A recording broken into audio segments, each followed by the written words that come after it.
আমি এক প্রবাসীর জীবন কথা। আমি মানুষটা খুব সাধারণ। কোনো বড় স্বপ্ন ছিল না আমার। শুধু চেয়েছিলাম সংসারের হাসি, বাবা মা ভাই বোন আর একটা ছোট্ট ঘর। এটাই ছিল আমার পৃথিবী। গ্রামের ছোট বাড়ি থেকে শহরে আসার পরেই বুঝলাম বাঁচাটা এত সহজ নয়।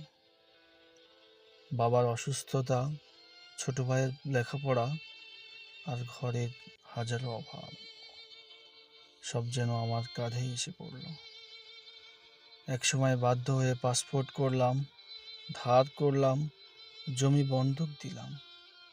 টিকিটের টাকা জোগাড় করতে রাতের ঘুম হারাম করেছিলাম।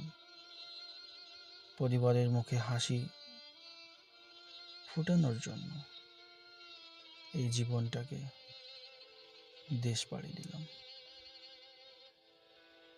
প্রবাসী পা রেখেই বুঝলাম এ জীবনে মানুষ নয়, আমি যেন এক যন্ত্র। সকাল 6টায় ঘুম থেকে উঠে কাজ শুরু করি, রাতে যখন যে বিছানায় যাই নিজেও জানি না। গরমে ঘাম, ঠান্ডা কাঁপা আর মাঝরাতে না খেয়ে দিন পার করা, এসব যেন প্রবাসীর জীবনের নিয়ম হয়ে গেছে।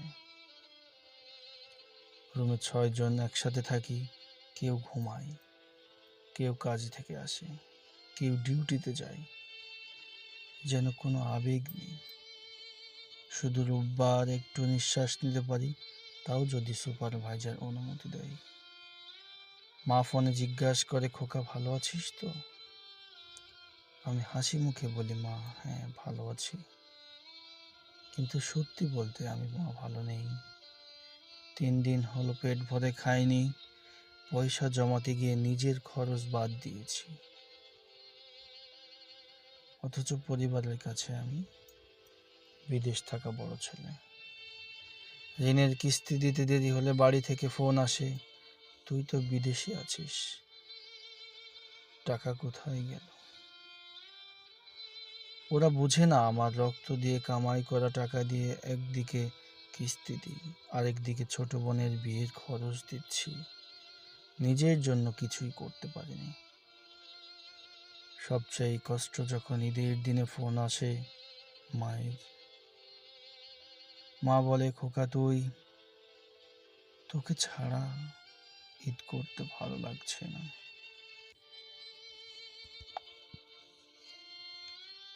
আমি এক প্রবাসীর জীবন কথা। আমি মানুষটা খুব সাধারণ। কোনো বড় স্বপ্ন ছিল না আমার। শুধু চেয়েছিলাম সংসারের হাসি,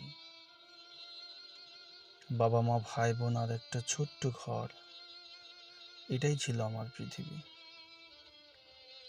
গ্রামের ছোট বাড়ি থেকে শহরে আসার পরেই বুঝলাম বাঁচাটা এত সহজ নয়। বাবার অসুস্থতা, ছোট ভাইয়ের লেখাপড়া আর ঘরের হাজারো অভাব, সব যেন আমার কাঁধেই এসে পড়ল। একসময় বাধ্য হয়ে পাসপোর্ট করলাম, ধার করলাম, জমি বন্ধক দিলাম। টিকিটের টাকা জোগাড় করতে রাতের ঘুম হারাম করেছিলাম। পরিবারের মুখে হাসি ফোটানোর জন্য এই জীবনটাকে দেশ পাড়ি দিলাম। প্রবাসী পা রেখেই বুঝলাম এ জীবনে মানুষ নয়, আমি যেন এক যন্ত্র। সকাল 6টায় ঘুম থেকে উঠে কাজ শুরু করি, রাতে যখন যে বিছানায় যাই নিজেও জানি না।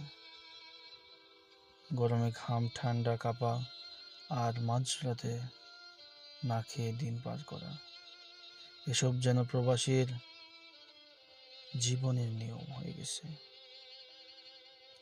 রুমে 6 জন একসাথে থাকি, কেউ ঘুমায়, কেউ কাজ থেকে আসে, কেউ ডিউটিতে যায়, যেন কোনো আবেগ নেই।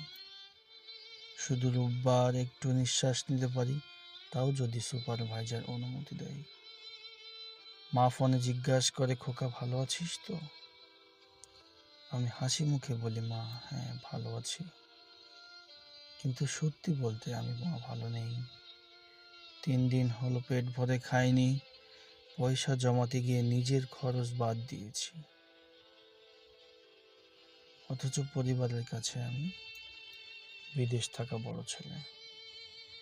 ঋণের কিস্তি দিতে দেরি হলে বাড়ি থেকে ফোন আসে, তুই তো বিদেশে আছিস, টাকা কোথায় গেল?